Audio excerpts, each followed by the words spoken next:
Básicamente el objetivo es intentar explicaros cómo llevar a la práctica todo lo que se ha comentado hasta ahora ¿no? Y en relación a esas últimas reflexiones que hacía Oscar, justamente a través de la planificación de operativa, ¿no? Es una ordenación en este caso, ¿no? Forma parte de la línea de trabajo del Centro de Ciencia y Tecnología Forestal de Cataluña en relación a la transferencia de conocimiento en silvicultura, que es la actividad principal del programa de gestión forestal multifuncional. También hablo en nombre del equipo, no solo mío. Y también un poco recopilando experiencias previas o reflexiones previas y participación en diversos foros de debate y proyectos. Toda la discusión irá vinculada al caso de Port de Poblet, la ordenación de Poblet, pero siempre intentando como sintetizar los mensajes generales, ¿no? En el caso del Monte Mediterráneo. Eh, y en realidad el hecho de hablar el último también me da la oportunidad de ponerle los peros y las pegas a todo lo que ha explicado hasta ahora, porque los marcos teóricos, pues bueno, están bien, son muy necesarios para acabar llevando las cosas a la realidad, pero el hecho de ir hasta la realidad es cuando los problemas y las dudas es así, pero no tanto, pues acaba saliendo, ¿no? Y bueno, esto nos pasa muy a menudo, no solo con la silvicultura basada en procesos, que es un poco el tema de hoy. Como veréis, aunque el tema principal era silvicultura adaptativa, enseguida nos hemos ido los tres a hablar o yo lo haré a partir de ahora, a hablar de silvicultura basada en procesos o nombres varios que tienen por ahí, porque es verdad que es una silvicultura que nos da herramientas para integrar multitud de factores, ¿no? Y en este contexto, intentando llevarlo a la realidad del monte Mediterráneo, y las necesidades que tiene el monte Mediterráneo nos llevan a que la silvicultura debe ser multifuncional por sí sola, si no, no tiene grandes capacidades de éxito. Una silvicultura monofuncional en el Mediterráneo, pues bueno, flojea bastante en muchas cosas, ¿no? Y nuestra visión de la silvicultura en el Mediterráneo es integradora por sí sola porque no puede ser de otra manera, ¿no? El monte Mediterráneo son personas, son productos, son biodiversidad, especies especies bandera, ¿no? Que se le llama, especies muy llamativas, pero no solo, también todo tipo de elementos de valor. Sobre todo el monte Mediterráneo es agua y en el contexto actual, sobre todo en Cataluña, pues se habla mucho de bosques y agua ahora, que ya es un poco tarde para hablarlo, se tenía que haber hablado hace muchos años de eso. Y no solo se habla de madera, también hay otros productos y también hay paisaje o recreo, ¿no? Al final, una silvicultura, sobre todo cuando se lleva a la práctica a través de una planificación operativa, como una ordenación o un plan de finca, debe ser multifuncional, si no las cosas no acabarán funcionando, ¿no? Es verdad que en la teoría esta que como Oscar hablaba antes, ¿no? De nuevas visiones de la silvicultura o ¿no? El libro de la crítica a la silvicultura, pues bueno, está bien, el conocimiento debe avanzar a través de la crítica, a través de la revisión y las nuevas propuestas, pero es verdad que también que al abordar la silvicultura debemos ver de dónde venimos, ¿no? Y esto es muy importante porque, sobre todo cuando se intenta aplicar una silvicultura basada en procesos, hay que entender esos procesos que están funcionando o faltan, el por qué, ¿no?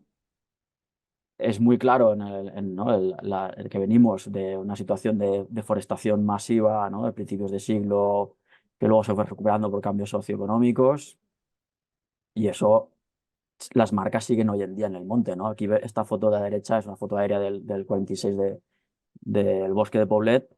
Se ven claramente todas las calles para hacer el carboneo, ¿no? Con las carboneras de toda la zona.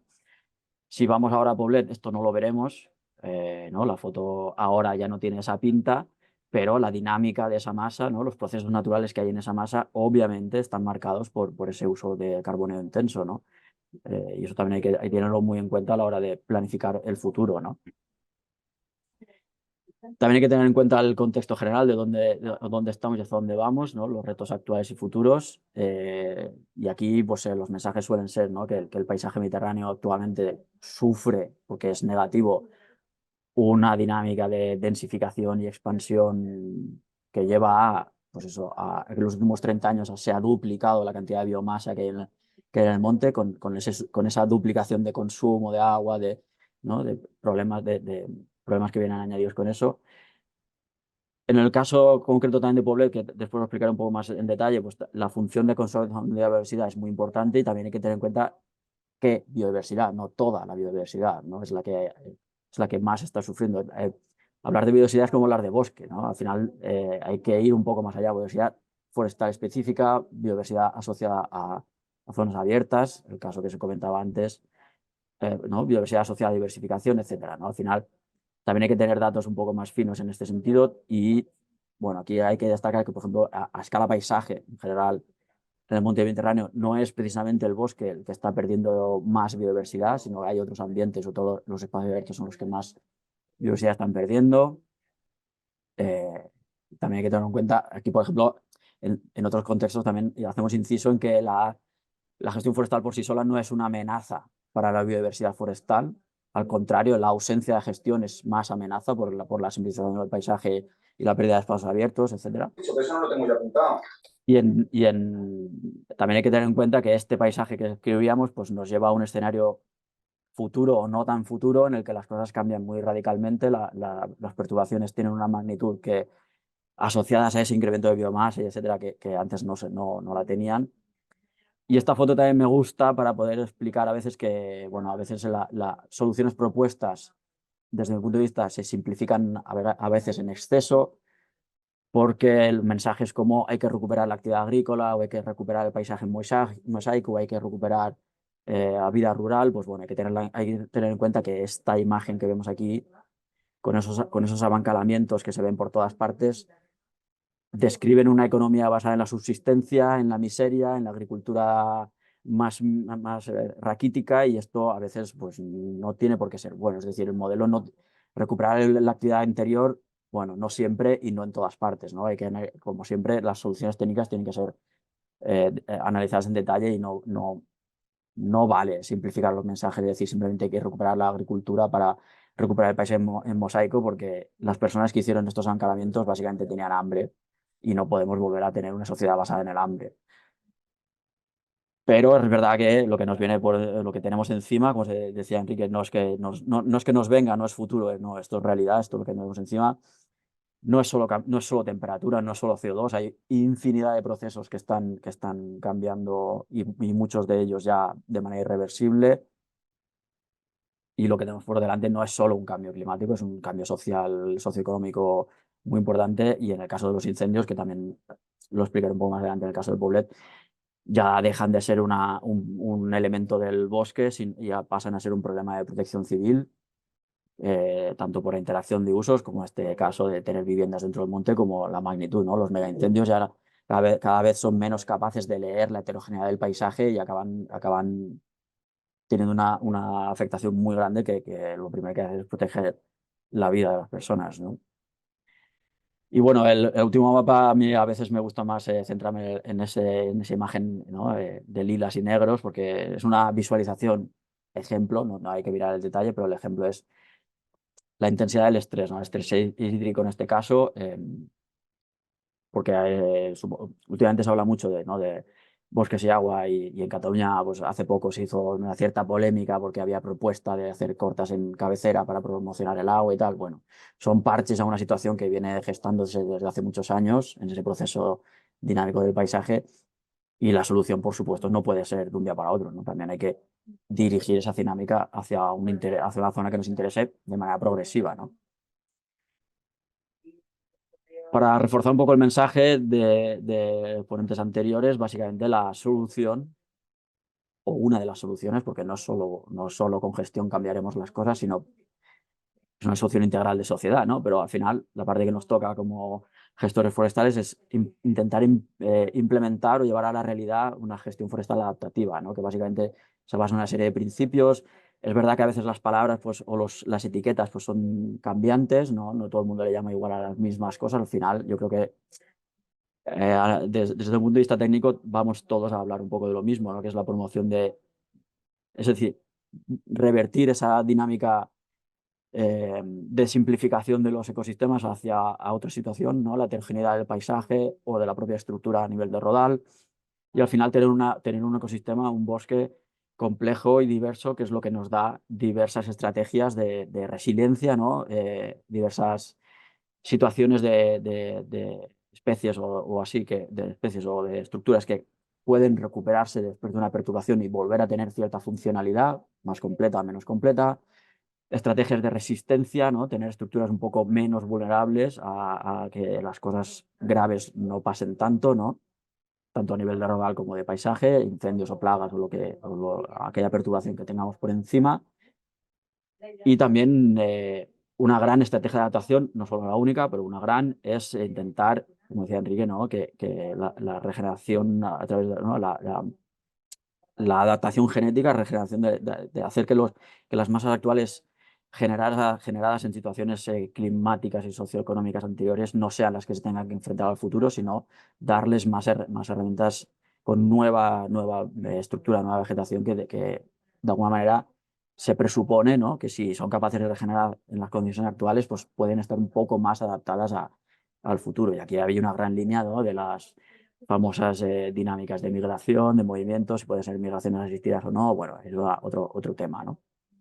Pero bueno, básicamente todo esto nos lleva, ¿no? a intentar implementar una subcultura basada en procesos, como explicaba Óscar, o próxima a procesos naturales, o próxima a la naturaleza, o como quiera cada uno que le llame, pero básicamente es una subcultura que lo que quiere es fomentar esa heterogeneidad, diversidad, complejidad a escala paisaje y rodal, que nos dé todas esas cartas para poder enfrentarnos a las nuevas situaciones, ¿no? Y todo ello a través de una subcultura práctica, es decir, una implementación práctica que nos permita pues, simplificar actuaciones, es decir, simplificar actuaciones en el sentido de no hacer grandes inversiones, ¿no? Intentando hacer que todo aquello que la naturaleza haga gratis por nosotros, pues no tener que hacerlo nosotros con inversión, como podría ser la regeneración, pero cualquier otra. Y en este caso, pues en el Centro de Ciencia nosotros llevamos una gran línea de trabajo ya desde muchos años que intenta generar el contexto para que esta silvicultura pueda llevarse a cabo a la práctica real, ¿no? No solo a nivel demostrativo o experimental, sino que la planificación real, operativa, se lleve a la práctica. Y eso implica mejorar tanto la planificación estratégica de paisaje, ¿no? Planes estratégicos o estrategias de cualquier tipo, no solo de gestión, también de adaptación al cambio climático por sí solo, de conservación de diversidad, de bioeconomía, que también hablaremos después, ¿no? Tener las herramientas para hacer una diagnosis precisa de esos procesos naturales y poder tomar decisiones basadas en una serie de orientaciones de gestión, que es un gran paquete de actuaciones nuestras del centro, esos modelos de gestión, esas orientaciones, poder concretar todo eso en actuaciones silvícolas a realizar en el momento actual y su seguimiento posterior. Y luego también trabajamos la parte que qué pasa después del monte, ¿no? ¿Qué pasa con esa madera que sale de allí? Como antes también se ha mencionado, cuanto más capaces seamos de fijar ese carbono, mejor, para poder también potenciar las acciones de mitigación, ¿no? Y en este sentido la bioeconomía es muy necesaria, ¿no? Aquí hay unas cuantas palabras que vienen a sintetizar un poco lo que acabo de decir, que básicamente es que el concepto, ¿no? Silvicultura basada en procesos que intenta heterogeneizar diversidad y aumentar la complejidad del sistema, se tiene que tener en cuenta en todos y cada uno de esos eslabones de la cadena, ¿no? Desde la planificación estratégica, marcando bien los objetivos, tonificando. La planificación operativa es lo más importante, es lo que explicaremos ahora en la ordenación de Poblet, pero es verdad que es la herramienta que nos permite sintetizar todo aquel conocimiento teórico y general en unas actuaciones prácticas que deben llevarse a cabo con la mayor profesionalización posible, a través del marcaje, a través de que las cortas tengan una serie de buenas prácticas que intenten llevar a cabo un poco el proceso y que mejoren un poco el proceso y que la transformación de estos productos nos permita que la cadena de valor nos permita pagar todo ello, ¿no? A través de potenciar productos de alto valor o optimizar mucho o todo lo que podamos los productos que se saquen de allí, ¿no? A modo de resumen, también solemos explicar que la silvicultura multifuncional, la silvicultura adaptativa o basada en procesos,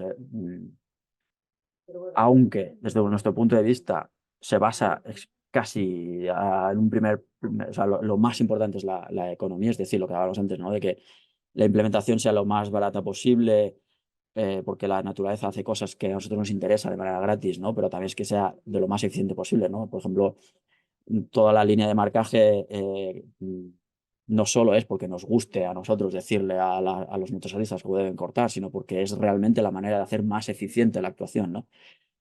aunque todo ello se base en la producción y también hablemos de madera estructural y así, como consecuencia, y también podemos plantearlo como objetivo de esa silvicultura, pues tenemos mayor eficiencia en el uso del agua, con una producción de agua azul que se puede cuantificar, toda la línea de mitigación, ¿no? A través de la fijación de CO2, como el ejemplo del producto, pero también en la potenciación de la capacidad de acogida de biodiversidad, que eso es ese gráfico que hay abajo a través de una herramienta que también explicaré, que es el índice de biodiversidad potencial, que es una herramienta que nos permite cuantificar la capacidad de acogida que tiene un rodal.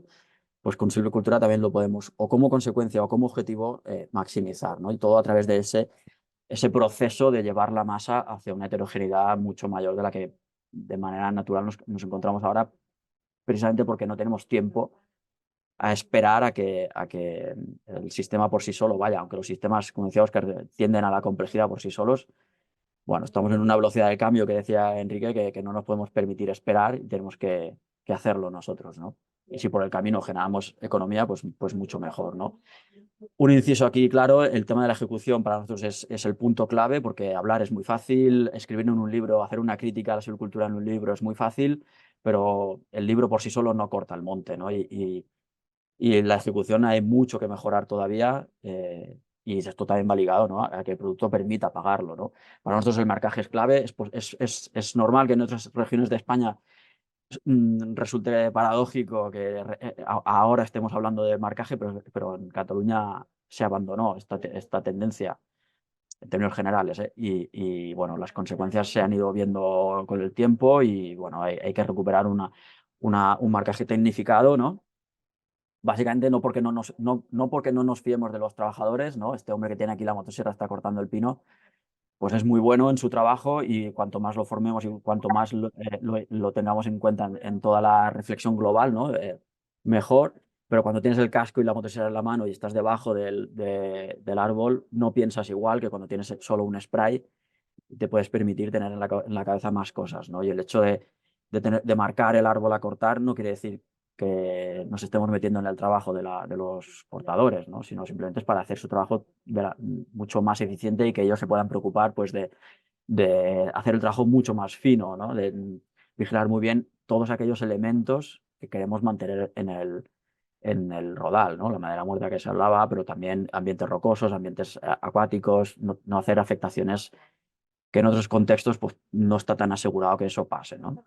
Bien, concretando el tema de Poblet, bueno, se nos ofreció la oportunidad de hacer la ordenación de Poblet, que es un monte mítico, no me extendré en la historia, aunque a mí me gusta mucho resaltar la historia de Poblet, pero no, es la cuarta ordenación que se hace en Poblet, esperemos que sea la primera que se implemente, porque las anteriores no se han implementado, y nos ofreció la oportunidad de abordar un caso real, pero muy complejo. Al final, el encargo fue abordar esta ordenación para conseguir el objetivo final de la gestión de este monte, que es conservar los valores que motivaron su protección como pasaje natural de interés nacional, ¿no? A través de la silvicultura multifuncional. Es una situación muy compleja porque es un monte grande en el contexto mediterráneo. Para los que no sepáis dónde es, luego sale el mapa. Bueno, es un monte que tiene un gradiente de altitudinal muy grande, por lo tanto tiene una gran diversidad de situaciones. Durante muchos años hubo grandes actuaciones de repoblación, también hubo mucha presión, como veíamos antes, de carboneo y de pastoreo, etcétera.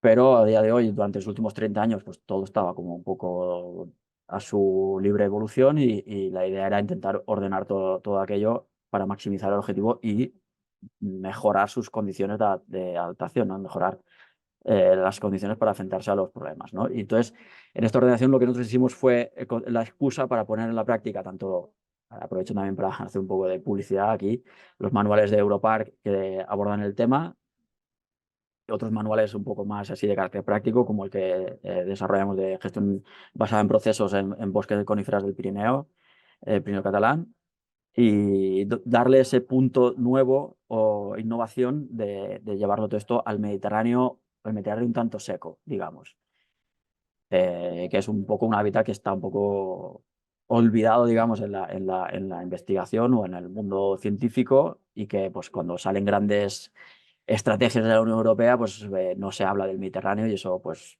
hay que contrarrestarlo, ¿no? Poblet tiene esta pinta, ¿no? Ahora os pondré 4 fotos de las 2.400 hectáreas. Tiene situaciones que ya de por sí son heterogéneas, complejas y diversas, que es como un poco el ejemplo al que queremos llegar, aunque también necesitan su adaptación. En este caso, el monte de la izquierda, la foto de la izquierda, pues el consumo de agua, ¿no? Está un poco desbocado en comparación a los recursos que actualmente llegan aquí. Por lo tanto, acciones ¿no? claras para reducir el consumo pues, vienen a ser necesarias, pero claro, es compleja porque la estructura de por sí sola ya lo es.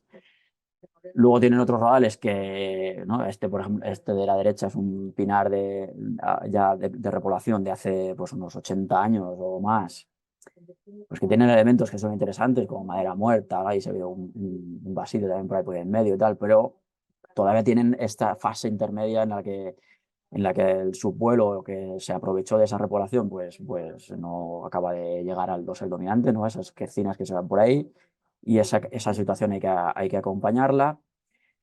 Tenemos la recuperación de aquellos carboneos intensos que de golpe se abandonaron, prácticamente por decreto, se abandonaron y aquello pues rebrotó como pudo. Y está en una situación muy compleja porque está muy estancado en crecimiento, tiene un problema, tiene un gran volumen de hojas en comparación con la biomasa total que tiene, que le lleva un estrés hídrico muy importante, y la propia estructura de un encinar o un carrascar de rebrote de este tipo, pues es simplificación absoluta, ¿no? El suelo prácticamente no tiene hierba. Y tenemos otra zona, así a grandes rasgos, ¿no? Una zona de repoblaciones más recientes que están sufriendo mucho el estrés hídrico y ya están en procesos de mortalidad, ¿no? De decaimiento, de mortalidad colectiva bastante importante, ¿no? En la ordenación también aprovechamos para poner a la práctica herramientas de diagnosis de todo tipo, no solo de la cubierta forestal. Podría ser esos gráficos de izquierda como resumen, bueno, básicamente ahí se ve claramente cómo ha ido cambiando la cobertura arbustiva, o sea, la cobertura arbórea, ¿no? El stock que se ha ido acumulando pues, desde los años 60 hacia aquí, sobre todo por una primera fase central 60-90 de repoblaciones, pero después por sí solo, ¿no? Llegar bueno, a duplicar y más que duplicar la biomasa total, sobre todo si de coníferas, pero también sobre todo de frondosas, ¿no? Por esa recuperación de las leñas y carboneo. Pero también hay cambios fisionómicos de la vegetación. En la propia cobertura arbórea, ¿no? de Pinus nigra y Pinus silvestris ya no se manifiesta igual, porque aquellos árboles, ¿no? El grafiquillo los puntitos rojos son más bajos que los negros, porque quiere decir que en los años 40 los árboles eran más pequeños que en la actualidad, porque eran los pioneros. Y también, ¿no? Eso representa fases de evolución de la propia cobertura arbórea, ¿no? Todo ello nos lleva a ponerlo en comparación con las condiciones climáticas, que tampoco hay que entrar en detalle al gráfico, pero básicamente viene a decirnos que las condiciones climáticas han ido cambiando y van a cambiar en el futuro, y todo ello hay que poner en sintonía tanto el sistema ecológico en este caso con el sistema climático que nos vendrá, ¿no? Y herramientas de diagnosis, pues en el caso de Poblet usamos varias que nosotros como acción de transferencia, ¿no? Para poder transferir la manera de evaluar todos esos procesos naturales, todas esas vulnerabilidades y capacidades que tiene el monte para poder tomar buenas decisiones. Aquí su salida gráfica de dos muy claras. A la izquierda es una evaluación de la vulnerabilidad estructural, es decir, el riesgo que tiene una estructura a escala rodal de generar un fuego de alta intensidad, que esto en combinación con la vulnerabilidad a escala de paisaje nos lleva a tomar decisiones de actuaciones de prevención de incendios. Y el de la derecha es el de la capacidad de acogida de biodiversidad a través del índice de biodiversidad potencial, pues que nos marca las zonas que actualmente ya tienen una buena estructura, ¿no? Estructura de rodal para acoger biodiversidad. No es un seguimiento directo de elementos de biodiversidad, aquí no hay un seguimiento de saproxílicos, pero sabemos por relaciones indirectas que los rodales que están más marrones, más oscuros, pues probablemente ya tienen más diversidad de saproxílicos porque la estructura tiene más capacidad de acogerlos, ¿no? Bueno, entonces, estos son como herramientas de diagnosis que nos llevan a poder plantear a escala real y operativa a través del IOF, que es el instrumento de ordenación forestal, que es el plan, la ordenación en este caso, cómo llevar a la práctica toda esta teoría y teniendo en cuenta el estado actual del monte. Tampoco hay que entrar en detalle lo que ponen estos cuadros, pero básicamente lo que nosotros normalmente explicamos es que de medidas de adaptación a implementar en una ordenación, pues hay dos grandes paquetes: aquellas medidas transversales que de manera genérica se pueden plantear en todo tipo de situaciones, y aquellas medidas específicas que pueden llevarse a concretar a escala de rodal, ¿no? Y, y que deben ser concretadas con números en el caso concreto, ¿no? De medidas transversales, para mí lo que hay que destacar es que realmente hacen falta orientaciones de gestión que nos permitan tomar decisiones de una manera más coordinada para el hábitat, y en este caso, pues aquí, por ejemplo, tenemos las orientaciones de gestión forestal sostenible de Cataluña, que es un marco genérico que nos orientan según el tipo de formación, pura o mixta, la especie dominante y la calidad de estación y tal, pues una serie de decisiones genéricas, ¿no? Que después, llevarlos a la medida específica, pues es cuando la silvicultura debe concretarse, ¿no? Y ese concretar es cuando ¿no? Lo que hablábamos antes del marcaje y tal, es cuando toma su relevancia, ¿no? De medidas transversales, nosotros también siempre destacamos que de nada sirve hacer una escultura muy detallada en la que queramos heterogeneizar el paisaje, y eso de alguna manera pues puede, no siempre, puede llevar a costes más elevados, etcétera, pero siempre se basan en intentar que los productos que salgan de allí pues sean más de más alto valor añadido. Pero si no tenemos una bioeconomía, si no tenemos un mercado que nos valoriza esta salida, pues no estamos haciendo nada, ¿no? Si estamos proponiendo una clara selectiva en una masa mixta de silvestres y algún quercus, el que sea, y estamos potenciando los mejores árboles para que a largo plazo podamos tener madera de sierra y tal, pero si toda aquella corta se va a ir después a trituración y a biomasa, pues no estamos haciendo nada, ¿no? No solo porque no podamos pagar después la intervención, sino porque de alguna manera la mitigación, ¿no? También necesita ese principio de valor en cascada de la madera, de manera que los primeros productos que se intenten generar sean aquellos que tienen mayor vida útil, ¿no? Para tener el carbono fijado cuanto más tiempo, ¿no? Si todo lo que hacemos va directo a triturar y a un barco y se va a Italia a quemar la biomasa, pues estamos perdiendo aquí una oportunidad, ¿no? Otra herramienta que nos interesa que promocionar, de manera que nosotros creemos que es transversal, pero ya tiene una pata en la parte operativa y por tanto debe ser concretada, es la cascada de la jerarquía de objetivos, ¿no? Que esto es para mí, al menos personalmente, creo que es la gran aportación o una de las grandes aportaciones que se hizo a través del manual de Europark de ordenación en espacios protegidos, que es aquella cascada de objetivos, ¿no? Desde el objetivo global que se liga a las funciones. No hace falta que leáis el gráfico, la tabla, los detalles de la tabla, pero que veáis la cascada, ¿no? Desde las funciones, que son aquellas ligadas al objetivo global, objetivos más principales, los objetivos principales, objetivos específicos, y luego vendría el objetivo operativo, que es el que concreta, ¿no? La área simétrica, cortar, etcétera. Creo que esto es fundamental mantenerlo e implementar las ordenaciones de manera real, porque no solo es la manera de ordenar los pensamientos desde aquella cosa teórica más general hasta el detalle teórico, o sea, hasta el detalle práctico más real para poder concretarlo un poco, sino porque esto nos sirve para mantener la trazabilidad de las decisiones. A mí, al menos a mí me ha pasado, y creo que es bastante común, que muchas veces las decisiones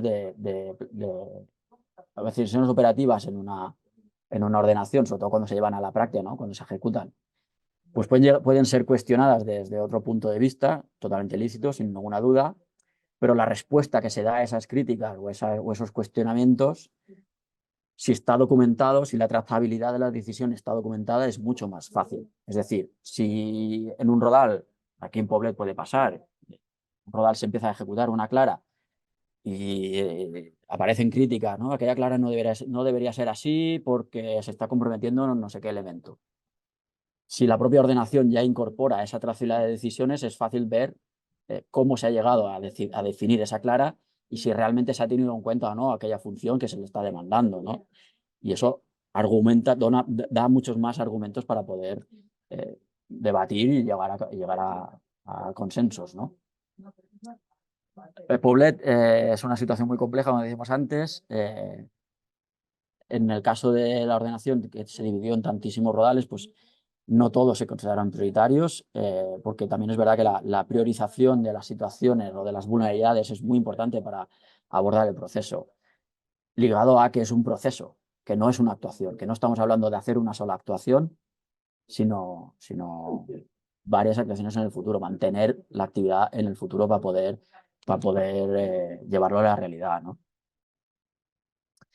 Y bueno, en el caso de Polvet también nos permitió poder darle un paso más o darle una vuelta de tuerca más a la definición de orientaciones de gestión en el monte Mediterráneo basado en procesos naturales. Tampoco quiero que os leáis la tabla, pero esta es la pinta que tiene un poco la definición de estas orientaciones, acumulando conocimiento al final, ¿no? Desde las orientaciones de gestión que están vigentes en Cataluña, que son las ORGES, más los principios de estructura basada en procesos, que pueden ser directrices o principios generales, más todo aquello que nos indican las figuras de planificación y de protección, en este caso Natura 2000, más otro tipo de experiencias. En el caso del Centro de Ciencia llevamos muchos años implementando proyectos demostrativos de mejora de la silvicultura, y todo esto le damos la vuelta aquí, ¿no?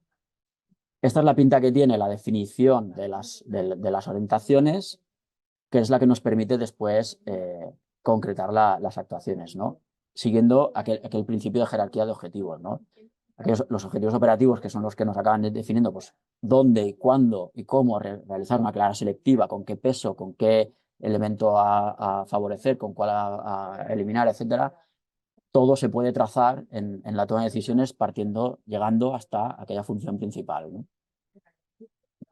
Y bueno, al final, cuando lo llevamos a la práctica, pues bueno, como decía antes, pues hay muchas palabras, muchos nuevos conceptos, que sí procesos, que sí tal, pero al final todo acaba concretándose en claras, pues que se definen pues si son que selectivas, por el número de árboles de futuro a favorecer, más el árbol a competidor a eliminar, generando una serie de criterios para poder priorizar qué elementos qué elementos se eligen como de futuro, cuáles son los que hay que cortar, etcétera. Y luego, pues dependiendo de todas esas situaciones, pues aquellos equercinias de rebrote, pues intentar hacer resalveos para avanzar en su complejidad, ¿no? Un tema que hay que comentar mucho, que ahora no me extenderé, pero que en el caso de la escultura basada en procesos en el Mediterráneo, pues el tema de los desbrozes es una cosa que no está resuelta, al menos desde mi punto de vista la parte operativa no está resuelta, porque si te lees la lista de principios de por ejemplo, aquel informe que he hablado del Cost-Nature del EFI, que plantea una serie de principios en que se debe basar la silvicultura, pues ¿no? Aquel que va en contra de un proceso natural, pero no tiene un retorno económico, pero bueno, es que es complejo, pues no hay que tenerlo tan presente. Pues bueno, el caso de los selectivos en el Mediterráneo no está resuelto, porque es verdad que nos cuestan dinero y no tiene un retorno, pero nos favorece porque eliminas consumo de agua, eliminas estructura que te puede condicionar los incendios. Bueno, es un tema que no está del todo resuelto en este contexto de esta silvicultura.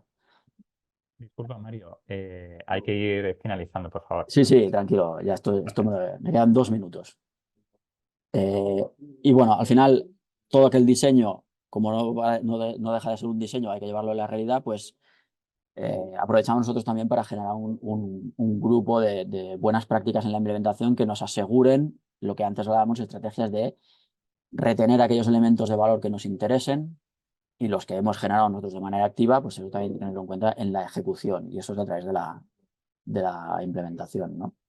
Y al final lo único que crea este tipo de subcultura es evitar lo que está pasando ahora en Puebla, que es una mortalidad masiva por sequía, más plagas, más cosas que pasan, que nos llevan a tomar decisiones que no queremos, como es una corta hecho con un cambio de condiciones drástico, que es lo que no queríamos que pasara, pero el no llegar a tiempo de implementar la ordenación, ¿no? Con esa progresividad de las actuaciones y tal, pues bueno, la realidad es tozuda, y el cambio, ¿no? Que hablamos antes, pues ya está aquí y nos lleva a estas situaciones, que es lo que queríamos evitar, ¿no? Y último apunte para acabar, cuando hablábamos de bioeconomía, pues aprovecho la oportunidad también para hacer una cuña publicitaria, que es el Hub Forestal de Cataluña, que es un laboratorio que ponemos en marcha ahora para potenciar a escala industrial el uso de la madera y de otros productos forestales en todos los elementos de la cadena, intentar maximizar todo tipo de cadenas de valor de estos productos. La madera estructural es una, y la propia nave es un ejemplo, madera local estructural, porque sin esta cadena de bioeconomía detrás todos los planteamientos de silvicultura acabarán cayendo porque no pueden depender de la economía pública, digamos, ¿no? De la inversión pública. Y esta es la pinta que tiene una silvicultura la silvicultura de adaptación al cambio climático en el Mediterráneo tiene esta pinta. Tiene pinta de madera estructural en todo tipo de usos y tiene pinta de madera en todas aquellas aplicaciones en las que se pueda incidir, ¿no? Y bueno, espero que los mensajes hayan ido un poco llegando y esta era un poco la idea de hoy.